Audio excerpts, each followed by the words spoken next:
Thank you very much. I'm very glad to be here. What I like to talk about is, well, not tin really. I'm sorry, I'm disappointing many of you maybe. What I want to talk about is agent-based modeling, microeconomics also, and I actually work around an example that I found in Hayek's teachings. Just a little while ago, I came across a book by Epstein, which is called Generative Social Science and deals with agent-based modeling. And he characterizes agent-based modeling by saying, well, it has to do with heterogeneous agents who are autonomous, who act in space and are engaged in some local interactions, who are boundedly rational, so that we get some non-equilibrium dynamics. And anybody who would read this list would think, well, this is just the Austrian agenda, isn't it? Surely I was not the first to notice that.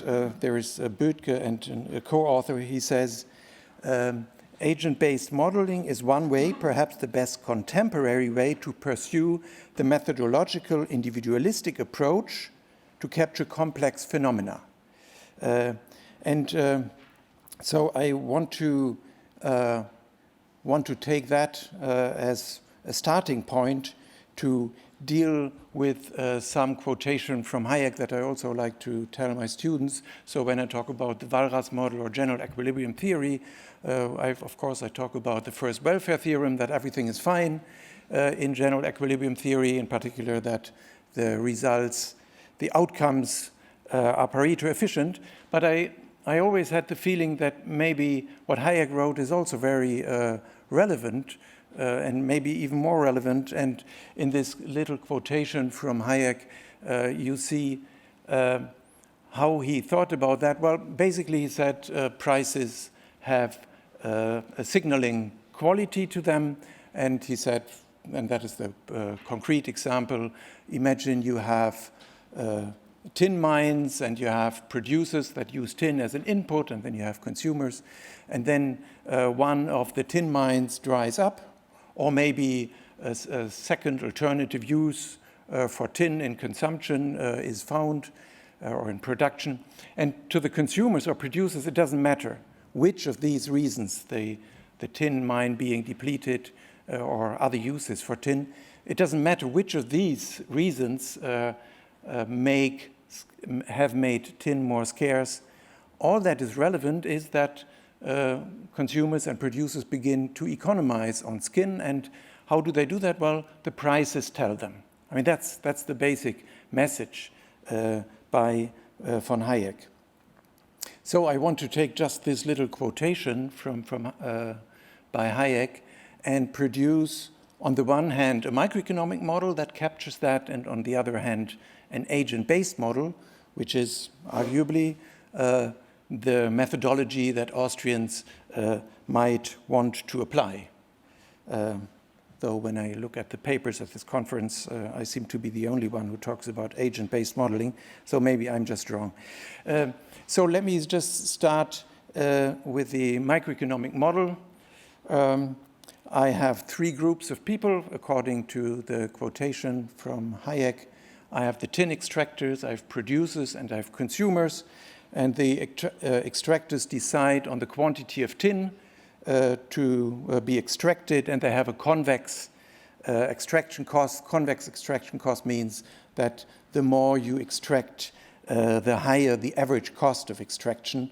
Then you have producers who fabricate some consumer good, and they use tin as an input. Actually, they also have an alternative to tin. No, actually not in the microeconomic model. That comes later.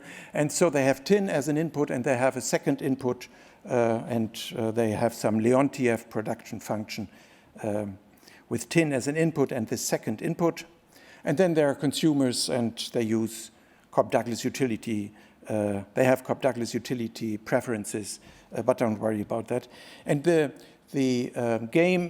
this three-stage game is then solved by what is called backward induction. So what you do is you say, well, for the given tin that you have and for the given production of the consumer good, and actually for the given price, that's more important, the given price of the consumer good, the consumers will demand some quantity, and the producers foresee that, and foreseeing the reaction of the consumers, they set the price for the production good, and the tin extractors again foresee what the producers will do and how the consumers will react. There's lots of knowledge assumptions in that, of course. Probably non-Austrian economics like. And then the tin extractors who foresee everything that happens then decide on the extraction of tin. And all this is sort of in equilibrium, in the equilibrium defined by backward induction. And of course, I don't have the time to go into the model, so I just hope to impress you with this formula. Yeah, actually, yeah, so what does this formula say? It says on the left-hand side, on the left to the equation sign, you have the price of tin and the equilibrium price of tin by this whole process. Then you have tau and xi, and they are the parameters in the Leontief production function. Actually, can I point here? Oh, I can, yeah. So this is the Leontief production function, and so it means of the consumer good, the quantity yi is produced with tin, T, and X, which is this second input. And then you have these parameters, tau and xi, and they enter here. And then Px is the price of this other input here. And what else do we have? Well, alpha and m are from the consumer side. Alpha are the Cobb-Douglas parameters, and m are the incomes. And so the main point is not actually for me to explain this formula and how this formula comes about. But the main point is to say, well, here we have a microeconomic model. We assume some solution concept like backward induction. And what we then get is how the variable, that means here the price of tin on the left-hand side, depends on the parameters of the model, that is the parameters that enter the consumer's choice, the alphas and the incomes, the parameters that define the production process. And all these parameters together then determine the variable that we're interested in here. And this is now basically the price of tin about which von Hayek was talking. Yeah. And so this is what microeconomists do. They sort of build a model, they describe the economy, Leontief production function, preferences, they apply some solution concept, here backward induction, and then they say, okay, now we have learned, maybe in inverted commas, depending on whether you like this or not, I suppose, then we have learned how the variable of the model, that is the price of tin here, depends on the parameters in some maybe explainable but not a totally trivial manner. And then what you do with that is you do something which is called comparative statics. So you say, okay, now we know the relationship between the parameters on the right-hand side and the variable on the left-hand side. And what we want to do, what we want to know is how do the parameters influence the variable? So that's comparative statics. And actually it's called comparative because we compare equilibria. So we say at this set of parameters we get this variable, at another set of parameters we get another variable. So that explains the comparative in comparative statics.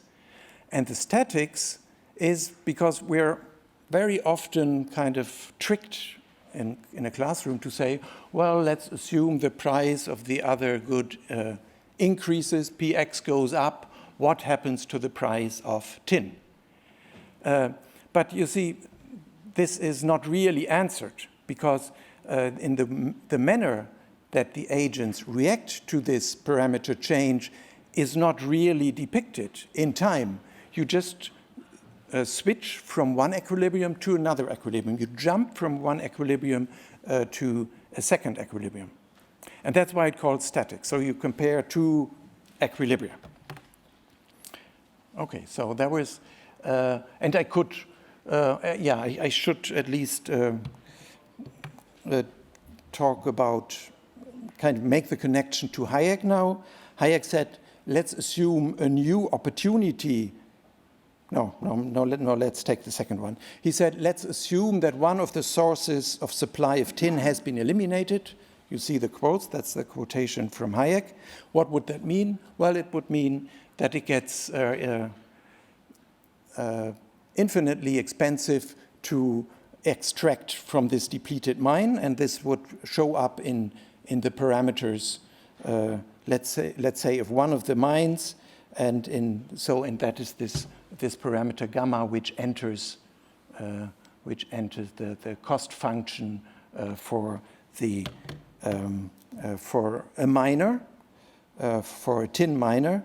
And then what you see, if gamma goes up, well, you don't really see it, but then if gamma E goes up for a particular extractor, then gamma goes up, which is some aggregate of that, and then the price of tin goes up. The price of tin as a factor of production, and then also, which I don't show here, the price of the commodity that uses tin as a product. And then the equilibrium quantity of tin will go down. So I would say the idea behind Hayek's little tin fable is captured in this microeconomic model. Hayek wouldn't have liked it, I suppose. He didn't speak highly of equilibria. He didn't speak highly of solution concepts like backward induction. They may not have been invented in his time. Now let me turn to the second part of my talk, and that is what happens if I follow up the idea of using agent-based modeling. And I tried to do that. It was much harder, much harder. And not only because I had to kind of get used to the technical aspects of modeling, of programming it, but also I found that in my runs of the economy, there were always tin mines dropping out and producers kind of going bankrupt. And so it took me a while until I got to run that worked. And of course, that I will present you, and not one which didn't work. So I have, just to fix ideas, I have here 70 periods in the model. And within each of the periods, I have the 3 stages that I have shown you in the microeconomic model. So I have tin producers, I have the producers of the commodity, and I have the consumers that decide. I have 4 tins, actually. And I have even 3 mines of a tin substitute, which I call sub. So it's a bit richer than the microeconomic model. Then I have 10 producers who use tin as an input factor and produce the commodity with the Leontief production functions, and they can use this second factor X that we had, and they can use tin or sub alternatively. And then I have 100 consumers, doesn't matter really, and they have some downward sloping demand curves, actually not Cobb-Douglas ones. But this game is definitely not solved by backward induction. That would be totally impossible. I mean, solving a 3-stage game sometimes works, but it often doesn't work. Even with 3 periods, it gets 2 or 3 stages, it gets complicated. 4 or 5 is normally totally impossible. And here I have 70 times 3 stages, so doing backward induction just wouldn't work. So what you do is you say, okay, I just assume that the producers react to profits in the last periods in this manner. The tin producers look at the tin they have extracted but not sold yet, and then they decide on the new extraction. These kind of behavior rules I would model. Yeah, that's the idea. And now I just show you. I just show you a few results. So on the left-hand panel, you see the average tin price, which in this model goes up. And the reason that it goes up is the convex there are some convex cost functions again. So the more you extract, the more expensive it becomes to extract. So we shouldn't be surprised to see that reflected in the price of tin, and the aggregate consumption the aggregate consumption goes down, which is also not surprising if tin, the input, gets more expensive. Now, and this, I would say, is already in the line of Hayek, because there you see that kind of the tin becomes more scarce as time goes on. But I would think that his wording, he was more thinking about some shock hitting the economy. So let's talk about a shock where some mines discontinue, they do not operate anymore. And here in my model, you see that on the left-hand panel at period 35, I just took a few mines off the market, as it were. I just discontinued them. I can do that as a modeler. It's quite simple in Python.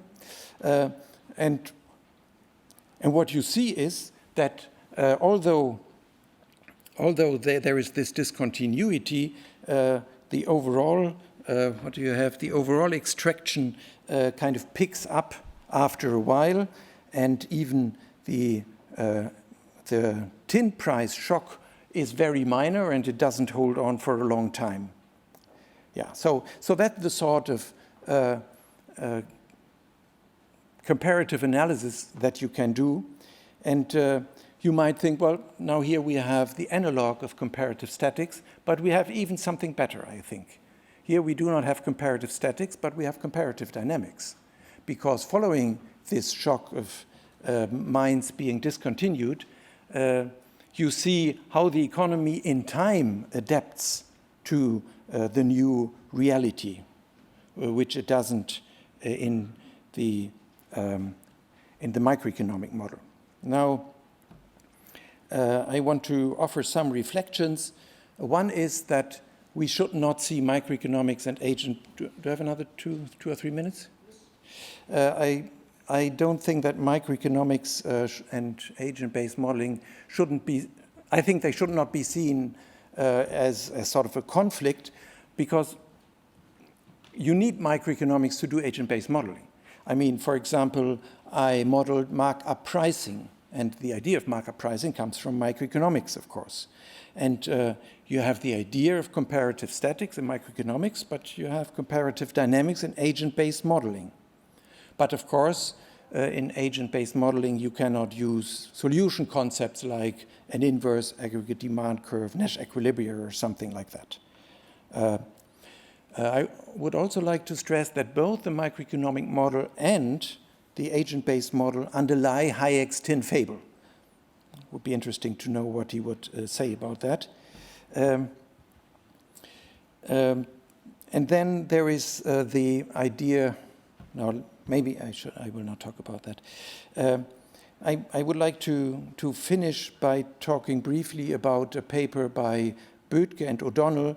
They talk about what they call natural language theorizing. And they say, well, normally people like me would take natural language theorizing just as a starting point for doing formal modeling. And then they say, but such theorizing is not necessarily a step towards formalization, nor should it be. And that I found very striking. And their reason is, they say formalism is incapable of capturing some concepts such as ignorance with the same level of nuance and detail as informal theorizing. And I don't really like their take on that, because if you do formal theorizing, then you're much more precise.